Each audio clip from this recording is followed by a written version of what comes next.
Palace of Bellas Artes was built during the 19th century, which suggests it was a response to Diaz's demand concerning the need to build a place which catered for representations of Mexico City's high culture. The building clearly shows the European aspirations of Diaz and the efforts he made to live up to his own expectations regarding architecture and style. There's also Italian influence on its architecture, ironwork, and canvas angel structures. This angel was constantly compared to one of Canova's earlier masterpieces residing in the Louvre Museum in France. Moreover, it can also be inferred by analyzing the building structure that the 19th century was a thriving period for Mexico, owing to that the sculptures and interior and exterior designs represented huge expenses. Art Deco and Art Nouveau, both predominant styles of Palace of Bellas Artes, were both originated in France. This building was intended to promote arts as music, dance, theater, and opera shows. Palacio of Correos was built in 1807. This building has a Moorish, neoclassical, Baroque, and Art Deco elements. There's also a mix of materials and design elements from Europe and Mexico. The story of this emblematic building began at the end of the 19th century when Porfirio Diaz, the president of Mexico at the time, entrusted the project of a new postal office building to the Italian architect Adamo Borri. The new building must have all the advances of that time that allowed to maintain an appropriate service to fill the fast-growing commercial relations of Mexico with the foreign and also to fulfill the national needs of communication. The postal office is a perfect example of a time period when the biggest intention of building such structures was to reflect and inspire luxury, glamour, exuberance, and faith in social and technological progress. President Diaz desired to expose Mexico as an affluent spot full of potential, explode and most importantly, as a place with a great deal of cultural attractions that reflected how French and Italian styles had stepped in Mexico.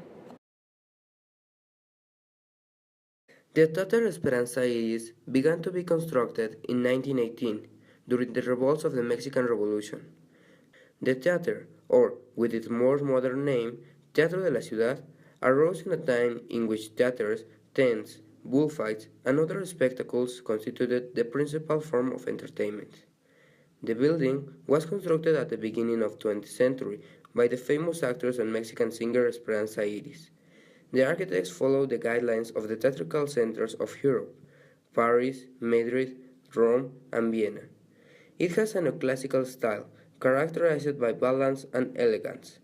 In the end, this building was a period where Diaz wanted to rescue the art and, much important, to give it, likewise making a building with elegant French and or European precedents.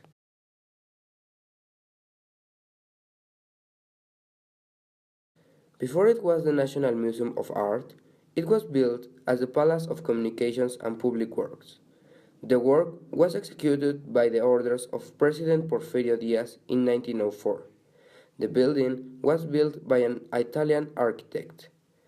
Diaz was looking for the creation of this monumental building to show Mexico to the world as a modern and advanced nation, a symbol of progress. Not only that, but it was a symbol that Mexico was adapting to the changing world, to the rapid industrialization held worldwide. Then, this building opened Mexico to the world, but it still does to this date through art.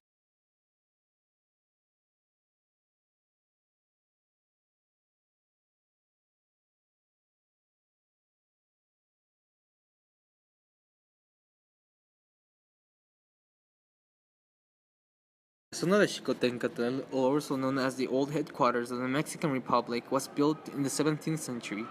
The outer part of the building tells us its colonial origins, having not only the style but other small features like windows and doors similar to other colonial buildings or monuments. Although there are not any pictures or paintings of the building from the 17th century, based on the modern look, we can tell it was made out of bricks.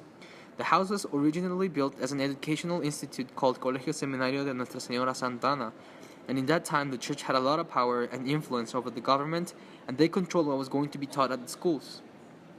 The building itself doesn't tell us much about its context, and because there is no exact date of when it was built, we can't infer what was happening in the country.